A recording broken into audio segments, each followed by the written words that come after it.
this summer will be very, very testing from a tactical perspective. And this is where we could start to see a collapse of the Russians on the front line from a tactical perspective. Trump may do that, but that's after the 100 days. That's closer to the 6 months. So I think 100 days is an internal domestic political target that they put out. I think the 24 hours was an internal US domestic political target in the run-up to the election to say to the Republican electorate who are saying, why are we spending so much money in Ukraine? Saying, I'll solve it within 24 hours, now elect me. He's got that. He's been elected. Thank you for joining us on The World in 10. My pleasure. We have always said, because Donald Trump has always said, he will end the war in Ukraine in 24 hours. Now on Tuesday, Trump has suggested, I might give myself up to 6 months to finish the war. Then on Fox News on Wednesday, his envoy for Ukraine, Keith Kellogg, went on and said 100 days, that's the target he set himself to end this war. 24 hours to 2,400 hours. Yeah. How significant is that change? Well, I think it's very significant, but reality, it was never going to be ended in 24 hours. You cannot end a conflict. Even if you've got total agreement beforehand that it's going to end, get it ended in 24 hours. 6 months is more realistic to potentially get something on the table. And of course, I think 100 days is a political cry, because there's always this big thing in the US press, and we're starting to see it creep into the British press, of what have you achieved in your first 100 days? So I think that's where that's been put into it, and he can adjust it over that time. Other factors that come into it, I think his initial trying to smack Zelensky and Putin's heads together hasn't quite worked the way he wanted it to. In that, he's gone out to both sides and we're all aware that he's said he's going to force a peace agreement and he's going to stop the war.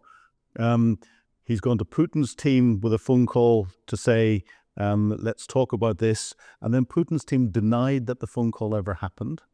And then what they did the next day was put naked pictures of Trump's wife all over Russian national television, which is an old Russian spy's way of saying, you've upset me, and if this is what I'm going to do if you upset me now, how are you going to accept me later? So I think that phone call, which the Russians deny happened, didn't go the way Putin wanted it to. And then from a Zelensky perspective, he's come up with plans. He said, I can compromise this, I can cede some Ukrainian territory to stop the war if you give me NATO membership, and then I can get that back diplomatically in the future. He's playing into Trump's hands. So Trump is in this dilemma position. Is he going to support Putin, who's giving nothing and wanting more? Or is he going to support Zelensky, who's giving Trump everything that Trump is asking for, but knowing full well that he can't fulfill what it is that Zelensky wants? As you've said, 24 hours always felt like an unrealistic prospect. Yeah. But all the same, in the build-up to Trump's inauguration, we've seen both Russia and Ukraine ramping up their activity, basically to put themselves in the strongest position possible. Yeah. Now we're looking at another 100 days, maybe 6 months, maybe longer. Can both sides sustain what they're doing now on the battlefield for a much longer period than a matter of weeks?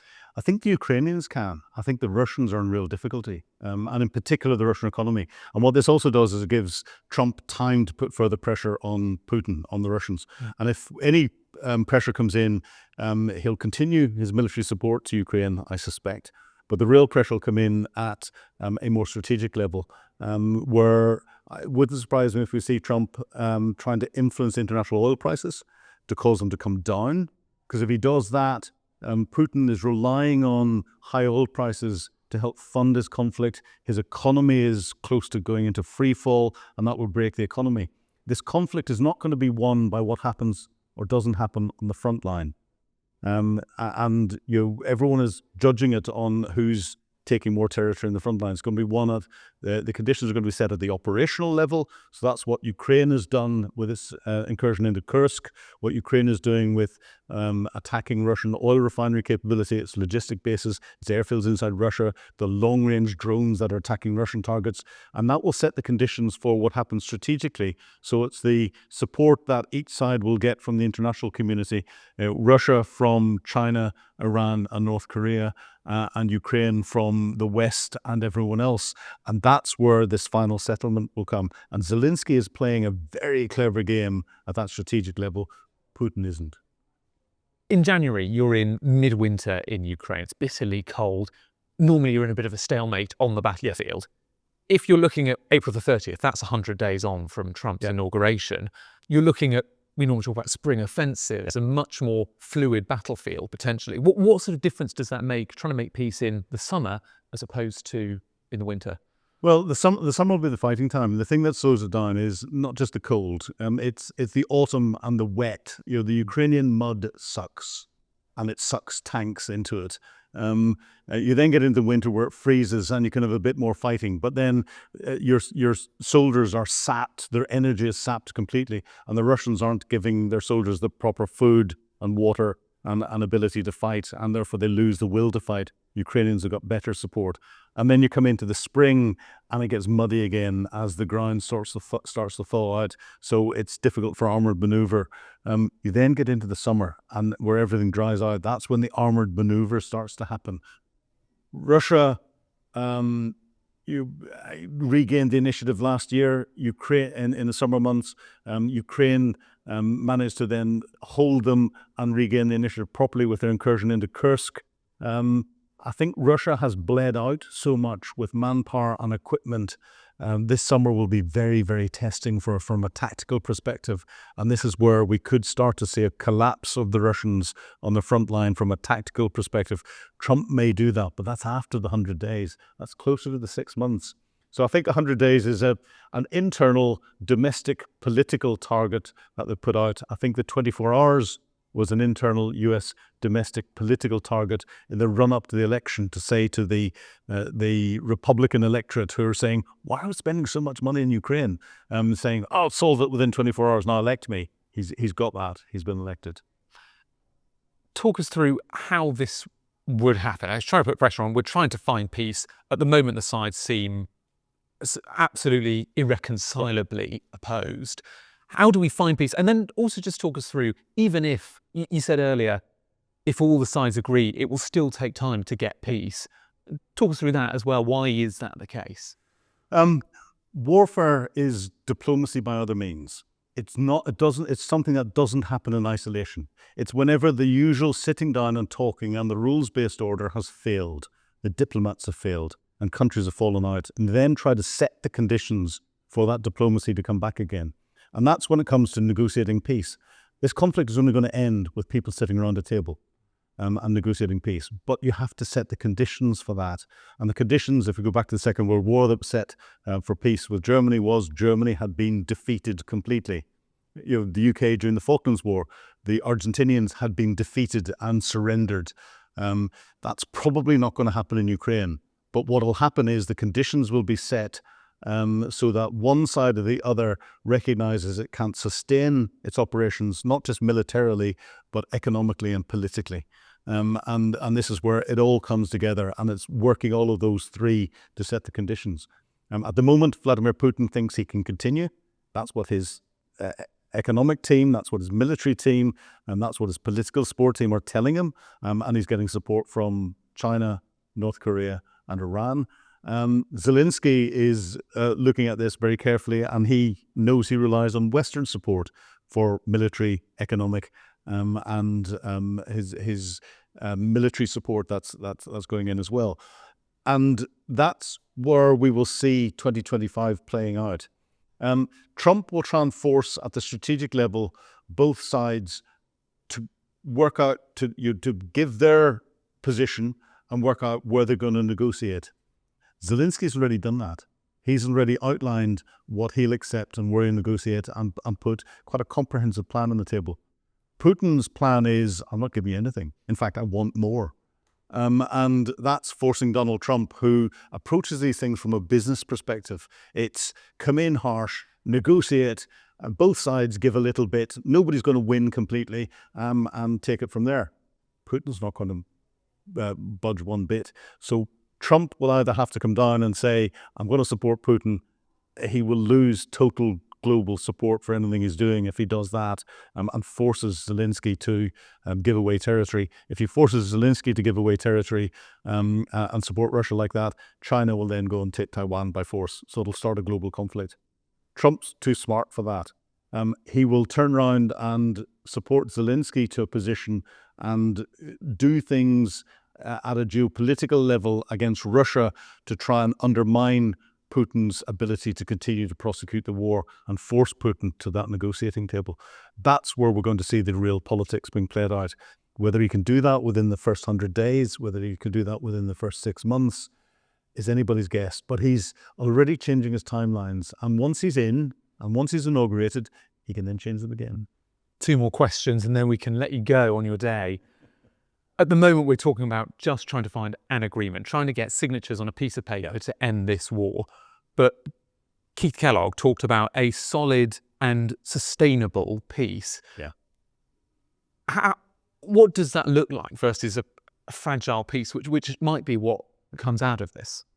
Well, that's a very difficult one. A solid and sustainable peace is a great soundbite to put out there. The reality is, if Putin is allowed to keep any Ukrainian territory, and even if it's a buffer zone, a demilitarized zone, or anything else, and Putin is then allowed to continue, we'll effectively see an iron curtain, like we had during the Cold War across Europe, but now from the very north of Finland right down to the south of Turkey, and every bit in between.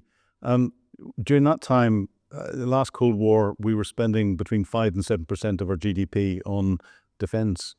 We're arguing whether we're going to get to 2.5% at the minute, and we don't know what Trump's going to push. So there's the Cold War scenario. The second scenario is if Russia's allowed to keep any of the territory. Xi Jinping's watching this, and if he thinks that if he takes Taiwan by force, he's only going to suffer the wrath of the international community for 3 years, he's going to go, I can afford to do that. And actually, when you examine what he's doing, he's already preparing for that. He's starting to build oil storage and gas storage capabilities. He's storing iron ore and other natural resources, so that it's beyond the capacity of what they need for immediate manufacturing. You only do that if you're preparing for some form of major economic sanctions in warfare. And therefore, he would probably take the decision to try and take Taiwan by force. We'd see a Southeast Asian pivot then, that will worry the Americans even more. And the impact would make the economic shock we had after Russia's reinvasion of Ukraine almost 3 years ago seem minor. And the global implications would be huge. So we're playing with fire through 2025. It's going to be interesting. And finally, just to take it back to why we're here talking about this, we've had 24 hours, we've had 100 days, we've had potentially 6 months. Who knows if it might be more. Obviously, Trump and his team are not in government yet. Yes.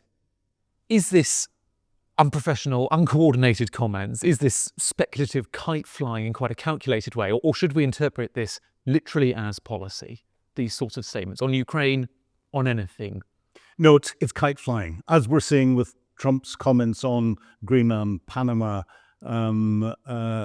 his comments into Hamas, his comments on Ukraine, his comments across the board with everything.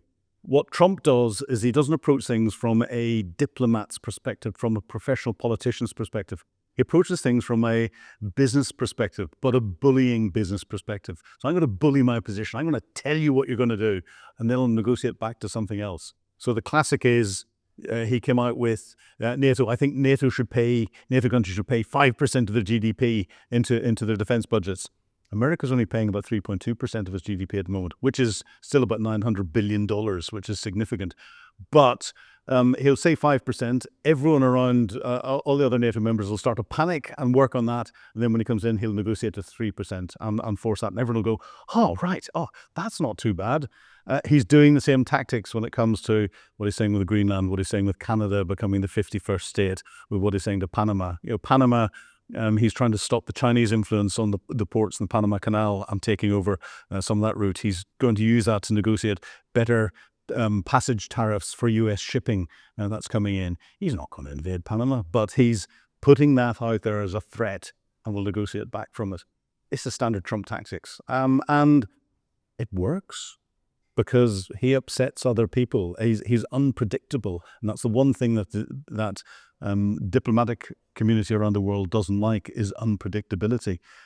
It'll scare all the Western leaders, but equally it'll scare Vladimir Putin, the Grand Ayatollah, Kim Jong-un, and Xi Jinping.